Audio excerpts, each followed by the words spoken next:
Oi, pessoal, tudo bem com vocês? Sejam bem-vindos a esta oficina sobre gramática funcional para o uso em sala de aula, cuja resolução ministerial é 2770/24. Bom, agora nós vamos apresentar para vocês. Eu sou o professor Daniel Caraz, atual referente técnico de português da Coordenação de Educação Intercultural Bilíngue, que pertence ao Ministério de Educação da província de Corrientes. Eu sou a professora Silvia Fernandes, professora de português. Bom, agora vamos a compartilhar com vocês o, a nossa oficina sobre a questão da gramática funcional para o uso em sala de aula.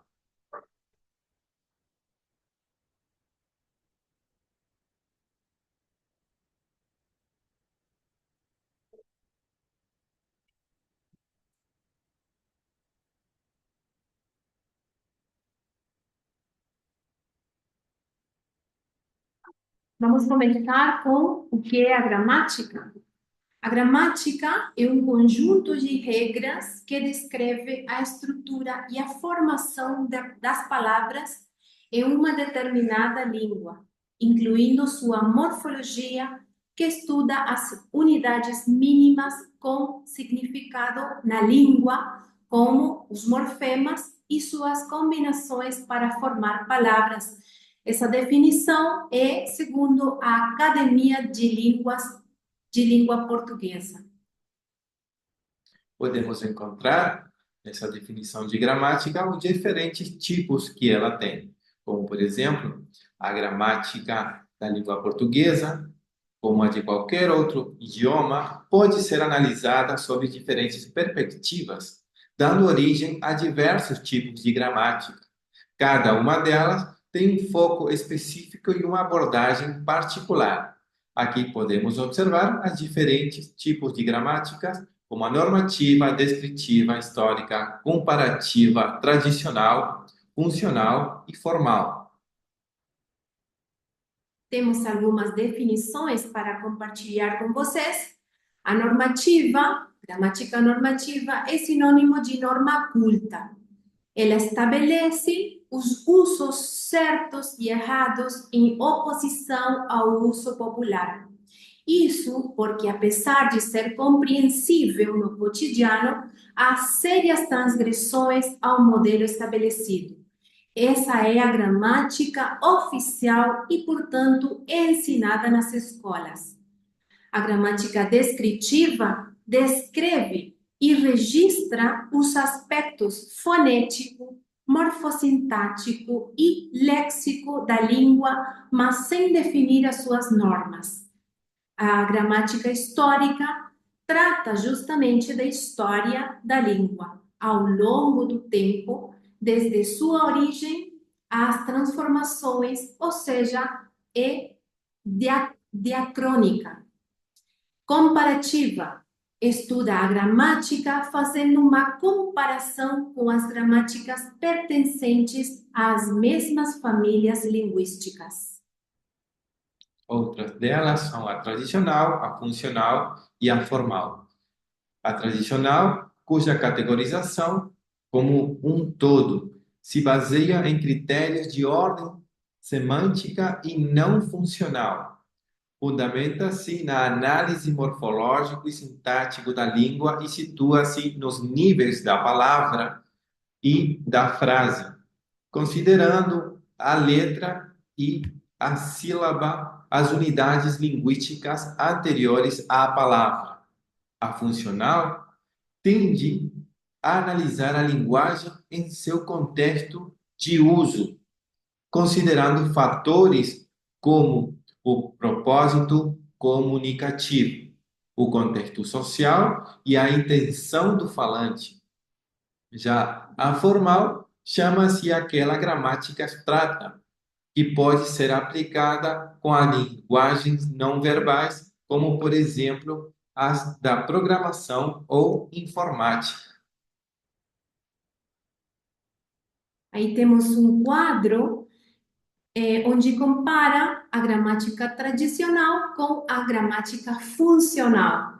Temos as diferentes características, como o foco, o contexto, a significatividade e a flexibilidade. A gramática funcional é uma abordagem da linguística que se concentra em como a língua é usada na comunicação, em vez de se focar em sua estrutura formal. Em outras palavras, ela busca entender o porquê as pessoas usam palavras da maneira como usam, considerando o contexto social, a interação entre os falantes e as funções que a linguagem desempenha.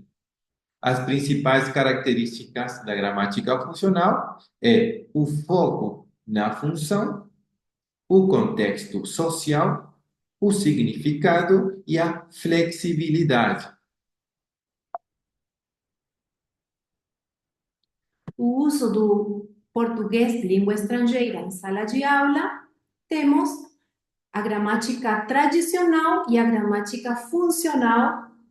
Colocamos alguns exemplos, orações. Por exemplo, João gosta de tomar suco de açaí. Sim? A gramática funcional, neste caso, o professor deveria contextualizar dependendo da zona geográfica onde ele está ensinando. Por exemplo, nós diríamos: Carlos gosta de andar pela praia.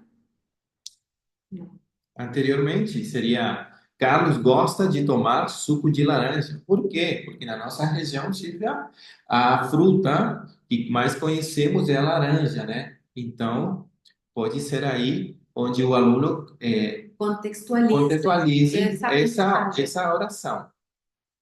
Se temos a oração Carlos gosta de andar pela praia de Copacabana, imediatamente contextualizamos dizendo Carlos gosta de andar pela praia Araçati, sim? Já que nós temos o mais próximo a nossa região, a praia Araçati. Né?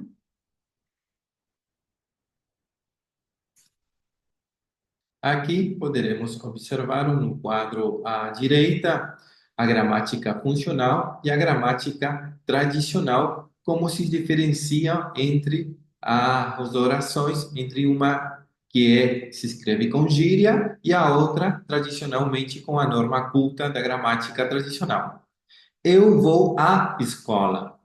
Partiu escola. Partiu referindo-se a eu vou, ou seja, não se escreveu nem o pronome reto, nem o verbo ir no presente do indicativo. No segundo exemplo, diz que carro fenomenal. Na gramática funcional, maneiro esse carro. Essas gírias ou expressões em português, o professor deve procurar a semelhança com o espanhol da sua região, como a professora Silvia explicou anteriormente. O exemplo dessas expressões, como aqui vemos, nossa, em português é equivalente ao ué do espanhol de Corrientes.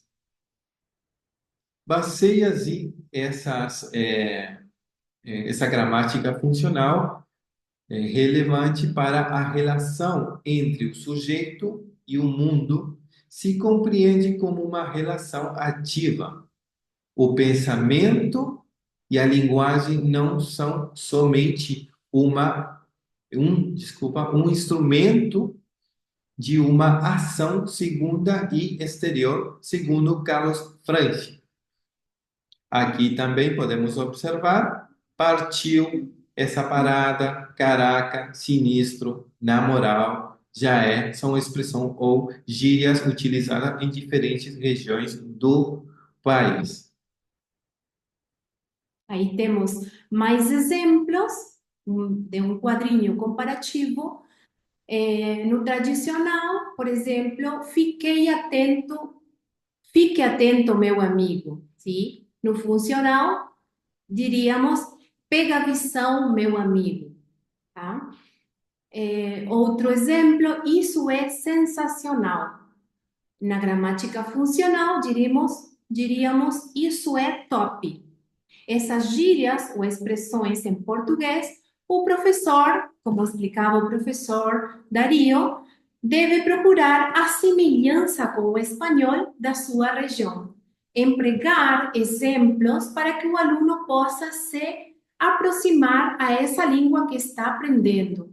A expressão e nós, equivalente a nós na gramática tradicional, mas tem o significado de estamos juntos. Aí colocamos também exemplos, ¿sí? E nós, só, demorou, ¿sí? Top, pega visão, suave na nave e outras mais. Também resgatamos o que o autor Franchi coloca sobre o estabelecimento de esquemas estruturais mais ricos, mais flexíveis, mudando-se o ponto de vista para a constituição de novos objetos e novas significações.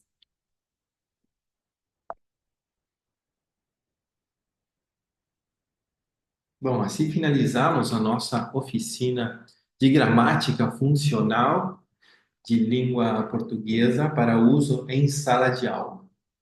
E lembre-se que a intenção da linguagem e a comunicação entre os interlocutores não é uma redução metodológica estruturada e restritiva. Ela é uma constante mutação realizando pelo falante em contraste, interação com os outros. Então, até a próxima, pessoal. Tchau, tchau.